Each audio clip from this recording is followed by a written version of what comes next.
every translator who has ever taken on Homer's Odyssey has made political choices. It just wasn't a problem until that translator was a woman. As you surely already know, Christopher Nolan's star-studded adaptation of the Odyssey recently hit theaters, and rumor has it that he based his film on Emily Wilson's 2017 translation, which has reignited the women be ruining literature discourse that has raged since time immemorial. On the one side, we have manosphere-adjacent classics bros accusing Wilson of turning Homer woke, of emasculating Odysseus, and being anti-heroism. And on the other side, Wilson supporters insist that only right-wing bigots could possibly have any problem with her translation. As one of those pesky women in literature, I have a lot of thoughts on this, and no one else to talk to about them, so here I am. That said, I'm someone who often finds herself in the middle of the culture wars, which is a strange experience that deserves its own video, but as such, I think both sides are wrong. So today I'm going to criticize the criticism, criticize the Wilson translation, and wrap up by calling out misogynistic bullshit when I see it. I'll likely get far spicier in that final segment than you're probably used to seeing on this channel if your reasoning for why this translation sucks is simply woman, and more specifically, woman you don't want to. So stay tuned, I guess. What I won't do is tell you which translation to read or not to read, or to tell you what to think about any of them. I'm neither a translator nor a classicist specifically, so my hope is that this video can demonstrate what a reasonable conversation about literary translation can look like among non-experts, which realistically is what damn near everyone who reads Homer is going to be. But real quick, I want to thank the sponsor of today's video, Scrolly. Scrolly is a physical screen time blocker that doesn't let you cheat. If you want to unlock your apps, you'll need to have your Scrolly on hand, no sneaking around in your settings. Just keep it somewhere out of reach so you can focus on reading the classics or learning ancient Greek distraction-free. Just go to scrollyapp.io or click the link in the description and get focused with Scrolly today. First and foremost, every translation is an interpretation. And I mean every translation of any text from and to any language. There is no such thing as one singular, pure, correct, word-for-word literal translation. Every language has vocabulary, nuances, inflections, and connotations that are not going to map cleanly onto another language. And that's especially true of dead or ancient languages where we don't have a native speaker left who can help us interpret. Much of the Wilson Odyssey debate centers around two interpretive instances, one being translating the Greek word polytropos as complicated in the first lines, and the removal of pejoratives used against women such as slut and whore. Let's start with polytropos and this chart that's been making the rounds on Twitter for years, comparing 4 different translations of the epic's opening. Going from left to right, starting with Robert Fitzgerald, "Sing in me, muse, and through me tell the story of that man skilled in all ways of contending, the wanderer." T.E. Lawrence. "Divine poesy, goddess daughter of Zeus, sustain for me this song of the various-minded man." Robert Fagles. "Sing to me of the man, muse, the man of twists and turns, driven time and again off course." And finally, Emily Wilson. "Tell me about a complicated man. Muse, tell me how he wandered and was lost." So we have 4 different translators making 4 different interpretations about who this man Odysseus is. Various-minded is different than skilled in all ways of contending, which is very different from man of twists and turns. To my knowledge, there is no single best agreed upon translation of polytropos into English. It seems that the most common or the closest would be much turning. And for this reason, none of those 4 translations were neutral renderings.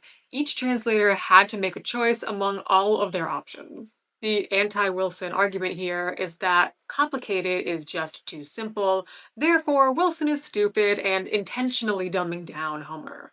On this point, it's very important to note that Wilson uses iambic pentameter for her translation, which she considers the English equivalent to the original Greek dactylic hexameter. And she achieves the exact same number of lines as the original at 12,110, and that's why her translation in this chart is shorter than the others. Her explicit goal was to make her edition as musically close to the original as possible, particularly if it were being read aloud, which the original would have been. This itself is a massive achievement as far as translations go, but it's one that came with some pretty intense limitations and constraints on what words Wilson could choose. Something like skilled in all ways of contending wasn't going to fit. So Wilson's interpretation was informed by her goals and her limits, just like every other translation. Yes, it is more sparse, less ornate than past translations, but that doesn't automatically mean it's incorrect. Put a pin in that chart because I'm going to come back to it,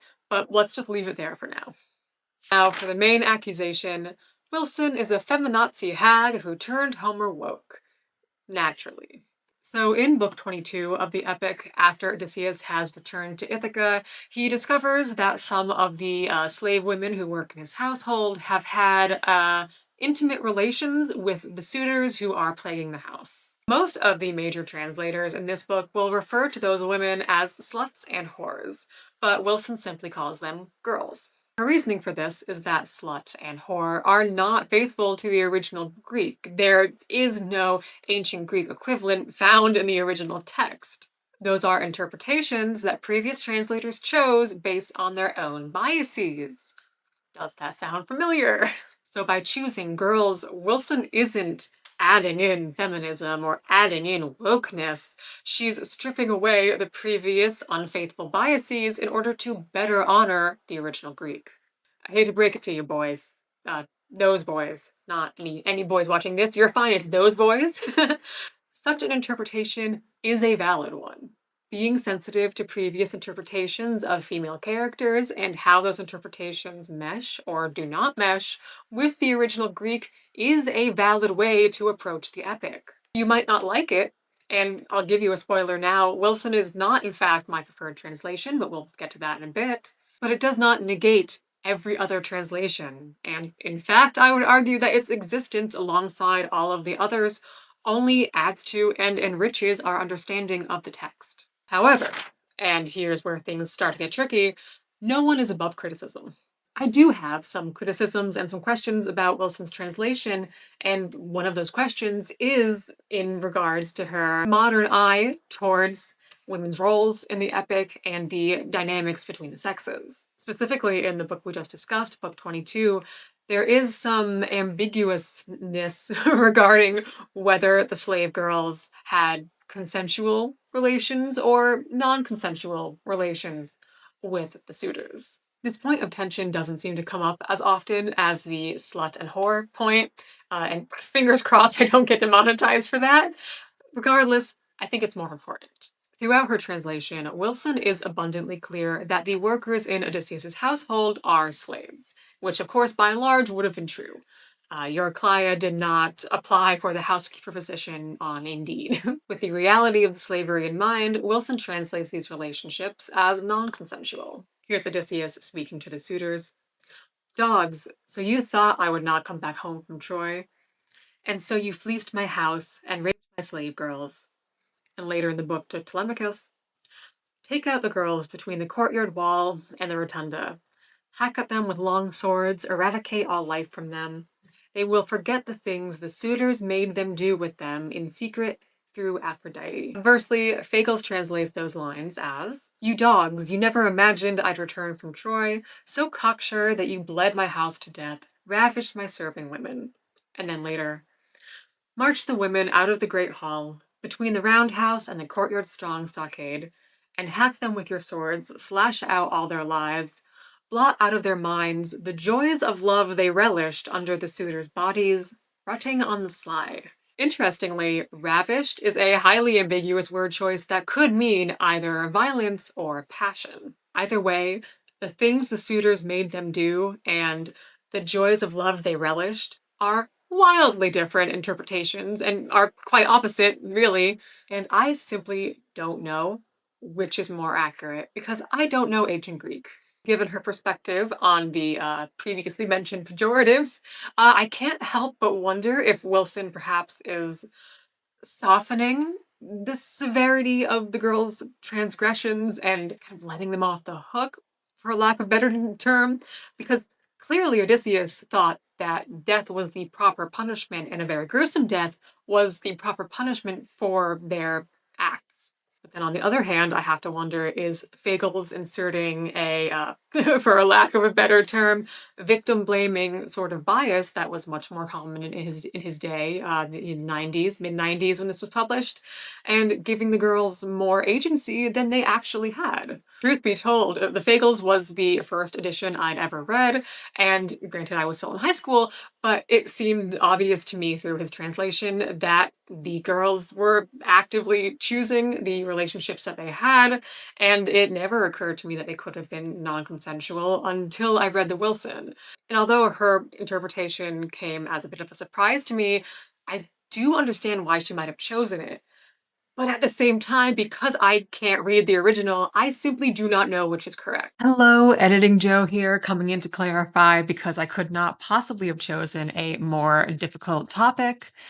So I do completely agree with Wilson that based in our modern understandings of consent, these relationships would not have been consensual because the women were indeed enslaved. That's not really the problem here.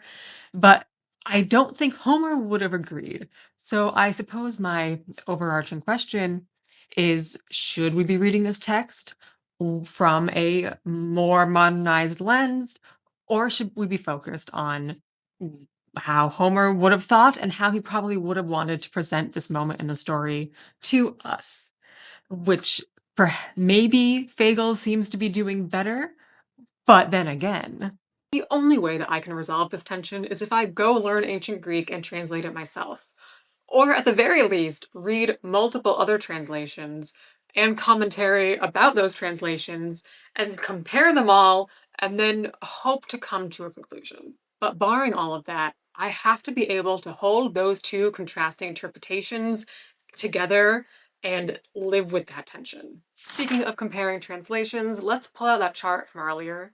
I mentioned that the Wilson isn't my preferred translation, and this is why. Although I absolutely appreciate Wilson's choice of meter and her desire to make the epic more easily accessible to modern readers, I do think it is a bit oversimplified, and honestly, I vastly prefer the Fagles, which is the one I've been resting on this video. Although it is true, as discussed earlier, that each of these interpretations is a valid one, it's also true that Wilson's lacks some of the richness of the others that I personally just prefer. Complicated is flatter than various-minded or man of twists and turns. In my opinion, it doesn't give us as vibrant of a picture of who our hero is. You know, there are infinite ways to be complicated, so what kind of complicated is Odysseus? Even the two words various-minded still give us just a little bit more to work with. So another example that got a lot of attention in Wilson's translation is her use of the word hobo in book 18.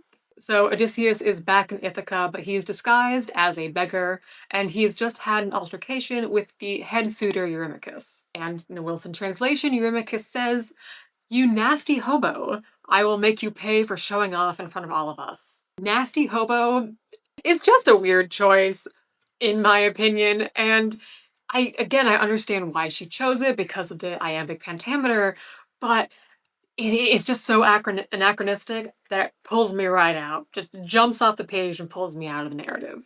In fact, it's now reminding me of the moment in the Nolan film that was in the trailer. You're longing for a daddy you never even knew. You're pining for a daddy you didn't even know, like some sniveling bastard. That's so bad. Fagles doesn't use a noun here at all, actually. He translates it as, you odious, I'll make you pay for your ugly rant. Which I think just flows so much better, but ultimately that is just a matter of taste. So all of that is to say, to be a good reader of translated literature, and especially the translated ancient classics, requires the ability to be comfortable with rampant ambiguity. Because almost none of us know ancient Greek, we have to trust that each translator we read is bringing us the most faithful translation that they can. But at the same time, we have to understand that there is no one true Odyssey, or whatever text it is. And every translator is going to have a unique perspective that is informed by their current historical moment, and the text is going to reflect that. And that's not good or bad, or right or wrong, or correct or incorrect. It just is. What's not ambiguous, however, is abject misogyny. And unfortunately, but not surprisingly, much of the Emily Wilson Homer discourse boils down to exactly that. Imagine claiming with a straight face that Homer needs the hand of a raging feminist lunatic to be revived. This is what you'll find on my shelves. This is why I won't go see Nolan's slop version of the Odyssey, which is based on Emily Wilson's feminist garbage dumbed-down translation. No meaning that she went off tangent and didn't actually translate the story. She just went on an SJW rant. And women wonder why they're paid less. What inferior work. It's kind of like having Heinrich Himmler translate the Talmud. Maybe it's interesting to see how people who hate the author interpret his work, but it's overtly hostile. People like Wilson simply cannot stomach the concept that the great flower of human civilization completely excluded women from social and intellectual life. It's a smear job to make people hate the ancient Greeks like she does. Perhaps the most salient example comes from ex-user Raw Egg Nationalist. They're parodies of themselves, I swear. Here's all you need to know about Emily Wilson and why her translation of the Odyssey sucks. And it's just a photo of her. A middle-aged woman with glasses and tattoos. Very cool looking tattoos, if I may say so. One of my hottest takes is that I think heavy tattooing and like sleeves look better on women than men. Fight me, I'm not apologizing for it. So offended by Dr. Wilson's mere existence is Mr. Egg Nationalist that he made that post 2 more times that I'm aware of. TBH, you only need to look at this picture of Emily Wilson to know her translation of the Odyssey isn't worth reading. Women who look like this have no interest in anything other than revenging themselves on the men who failed them, and on anything they can make a symbol or proxy for the men who have failed them, including the entirety of Western civilization itself. My dude, she is living rent-free in your head, but I promise you, you are not in hers. Exasperated giggles aside, my ultimate point of this entire video is that if your reasoning for why this translation sucks is simply woman, and more specifically, woman you don't want to fuck, you don't have an argument. You don't have a well-considered criticism, and honestly, I'm not convinced he even read the thing. The individuals who resort to ad hominem attacks like that, who are mostly men but not exclusively, do so because that is all they're capable of.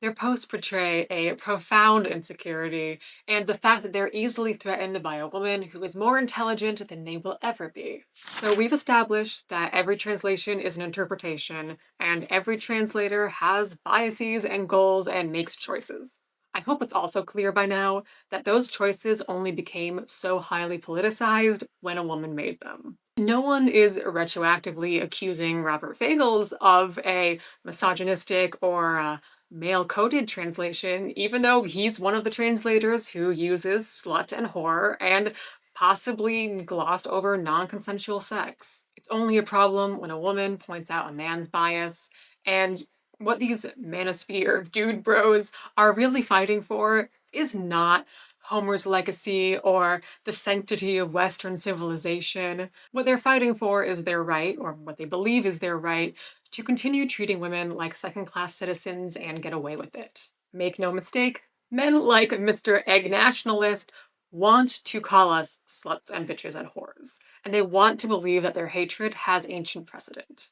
And then when one woman said, no, they got their panties in a bunch and cried like babies. So I have yapped more than I intended to, and I have run out of thoughts and am now hungry, so I'll turn it over to you. I would love to know, have you read the Wilson translation? What are your thoughts? Do you have a different preferred translation? Have you seen or are you planning on seeing the Nolan film? I'm morbidly curious about it, but at the same time, I don't want to spend my money on it, so I'm probably not going to. But if you think it's amazing, I'm willing to be convinced. Now also, if there are any deeply offended, woman-hating, Andrew Tate-watching little boys left, at this point in the video that probably aren't, but just in case, do keep in mind that if you leave me nasty comments, it only pushes this video further into the algorithm, which means more people will see it, which means I earn more money, with which I will continue destroying Western civilization, given that I, like Wilson, am a radical feminist spinster hag. So make a wise choice. God. Anyway, thank you so very much for spending your time with me. If you enjoyed this video, please consider giving it a like, because that is the easiest and fastest way to help support the channel. If you're in the mood for watching something a little more fun, you might enjoy either of these. Thank you again for spending your time with me here. I hope you have a lovely rest of your day, and I will see you in the next one.